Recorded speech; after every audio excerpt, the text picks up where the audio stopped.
বাংলাদেশ সহ ৭টি দেশের ওপর নতুন করে ১২.৫% শুল্কের প্রস্তাব যুক্তরাষ্ট্রের।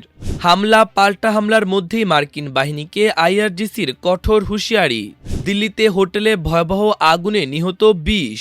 যুক্তরাষ্ট্র ইরানের পাল্টাপাল্টি হামলা, বিশ্ববাজারে ফের বাড়ল তেলের দাম। দোষ স্বীকার করে ক্ষমা চাইলেন রামিসার ঘাতক সোহেল, নির্দোষ দাবি স্বপ্নার। এক মামলায় জামিন পেলেন নিষিদ্ধ আওয়ামী লীগ নেত্রী দীপুমণি। দেশের প্রত্যেকটি নাগরিককে মাথায় রেখে বাজেট দেয়া হচ্ছে, বললেন অর্থমন্ত্রী।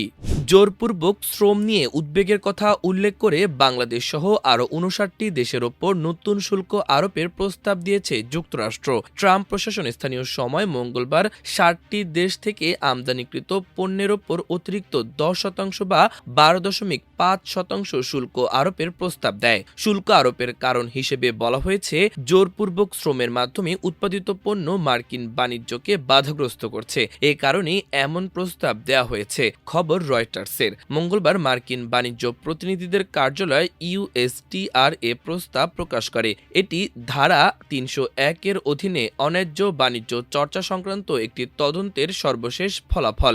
এমন সময় এ প্রস্তাব দেয়া হলো যখন ট্রাম্প প্রশাসন তার জরুরি শুল্ক কাঠামো পুনর্গঠনের উদ্যোগ নিয়েছে। গত ফেব্রুয়ারিতে মার্কিন সুপ্রিম কোর্টের এক রায়ে ওই শুল্ক ব্যবস্থা বাতিল হয়েছিল।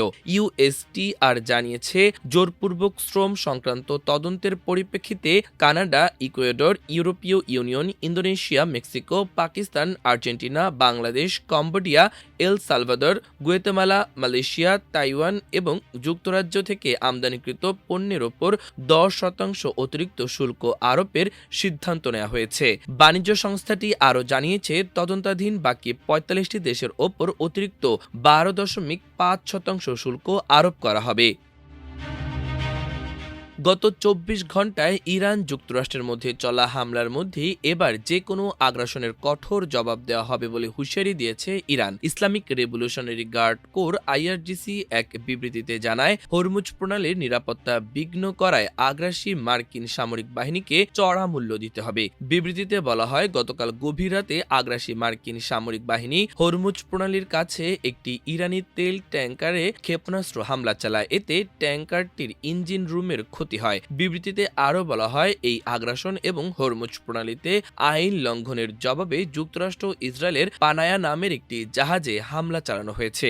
এতে বলা হয়, এরপর মার্কিন সামরিক বাহিনী কেশম দ্বীপে অবস্থিত আইআরজিসির একটি যোগাযোগ টাওয়ারকে লক্ষ্যবস্তু করে। এর জবাবে আইআরজিসি অ্যারোস্পেস ফোর্স এই অঞ্চলের একটি দেশে অবস্থিত তাদের বিমান ও হেলিকপ্টার ঘাঁটির পাশাপাশি মার্কিন ৫ম নৌবহরের সদর দপ্তরে ক্ষেপণাস্ত্র ও ড্রোন হামলা চালায়। বিবৃতিতে বলা হয়, যে কোনো আগ্রাসনের জবাব আরও কঠোরভাবে দেয়া হবে এবং আমরা সেই অনুযায়ী পদক্ষেপ নিয়েছি। এই প্রতিক্রিয়াগুলো যুক্তরাষ্ট্রের জন্য শিক্ষা হিসেবে কাজ করবে।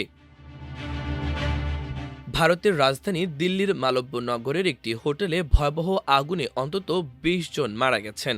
আহত অবস্থায় আরও কয়েকজনকে উদ্ধার করা হয়েছে বলে জানিয়েছে স্থানীয় কর্তৃপক্ষ। বুধবার সকালে মাইকাসা ইন হোটেলের নিচতলায় আগুনের সূত্রপাত হয়। এরপর দ্রুতই আগুন ছড়িয়ে পড়ে ৫ তলা ভবন জুড়ে। ঘটনাস্থলে একের পর এক ফায়ার সার্ভিস ইউনিট পাঠানো হয়। উদ্ধার কাজে ২টি ওয়াটার ইঞ্জিন, ২টি ওয়াটার বাউজার, একটি কুইক রেসপন্স ভেহিকেল সহ একাধিক ইউনিট অংশ নেয়। খবর এনডিটিভির। প্রাথমিকভাবে জানা গেছে, ভবনটিতে প্রায় ৪০ জন অবস্থান করছিলেন। হোটেলটিতে প্রায় ২৫টি কক্ষ ছিল এবং অধিকাংশ অতিথি বিদেশি নাগরিক, যারা চিকিৎসার উদ্দেশ্যে ভারতে এসেছিলেন। আগুন লাগার সময় বেশিরভাগ অতিথি ঘুমিয়েছিলেন বলে জানা গেছে।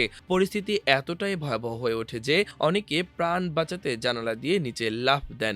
এমন ভিডিও সামাজিক মাধ্যমে ছড়িয়ে পড়েছে। হোটেলের নিচতলা একটি রেস্তোরাঁও ছিল। সেখানে কর্মরত শেফ কেশর সিং জানান, সকাল প্রায় ৮টার দিকে তিনি একটি বৈদ্যুতিক চুলা চালু করতে গেলে হঠাৎ আগুনের শিখা ছড়িয়ে পড়ে। মুহূর্তের মধ্যে পুরো এলাকা আগুনে গ্রাস করে নেয়। মধ্যপ্রাচ্যে নতুন করে সংঘাত বৃদ্ধি এবং যুক্তরাষ্ট্র ইরান শান্তি আলোচনায় স্থবির হয়ে পড়ায় টানা তৃতীয় দিনের মতো বেড়েছে আন্তর্জাতিক বাজারে তেলের দাম। একই সময়ে কৃত্রিম বুদ্ধিমত্তা তথা এআই খাতের শক্তিশালী উত্থানে বিশ্বের বিভিন্ন শেয়ার বাজারও ঊর্ধ্বমুখী রয়েছে। বুধবার ব্রেন্ট ক্রুডের দাম ১% বেড়ে ব্যারেল প্রতি ৯৪.৭৪ ডলারে পৌঁছেছে। অন্যদিকে মার্কিন ডলারের বিপরীতে জাপানে ইয়েনের বিনিময় হার ১৬০ ইয়েনের কাছাকাছি পৌঁছালেও সম্ভাব্য সরকারি হস্তক্ষেপের আশঙ্কায় বাজারে সতর্কতা দেখা যায়। যুক্তরাষ্ট্রের S&P 500 ফিউচার প্রাইস স্থির ছিল, আর ইউরোপীয় বাজারের ফিউচার সামান্য 0.1% কমে যায়। তবে এশিয়ার বাজারে AI নির্ভর উত্থান অব্যাহত থাকে। তাইওয়ান ও জাপানের প্রধান শেয়ার সূচক নতুন রেকর্ড উচ্চতায় পৌঁছায়। দক্ষিণ কোরিয়ার বাজার এদিন বন্ধ ছিল। রাজধানীর পল্লবীতে শিশু রামিস আক্তারকে ধর্ষণের পর গলা কেটে হত্যা মামলার আত্মপক্ষ সমর্থনে নিজেকে নির্দোষ দাবি করেছেন স্বপ্না আক্তার। তবে বিচারকের প্রশ্নের জবাবে সোহেল রানা বলেছেন, আমাকে মাফ করে দেন। বুধবার ঢাকার শিশু সহিংসতা দমন ট্রাইব্যুনালের বিচারক মাসরুর সালেকিন তাদের বিরুদ্ধে অভিযোগ পড়ে শোনান। তখন তারা ন্যায় বিচার চেয়ে প্রার্থনা করেন। এদিন কারাগার থেকে 2 আসামিকে আদালতে উপস্থিত করা হয়। এরপর সকাল 11:10 বিচারক এজলাসে ওঠেন। ফৌজদারি কার্যবিধি 342 ধারায় বিচারক তাদের বিরুদ্ধে আনিত অভিযোগ ও 16 জনের সাক্ষ্য তাদের পড়ে শোনানো হয়। এ সময় বিচারক তাদের প্রশ্ন করেন, আপনারা দোষী না নির্দোষ?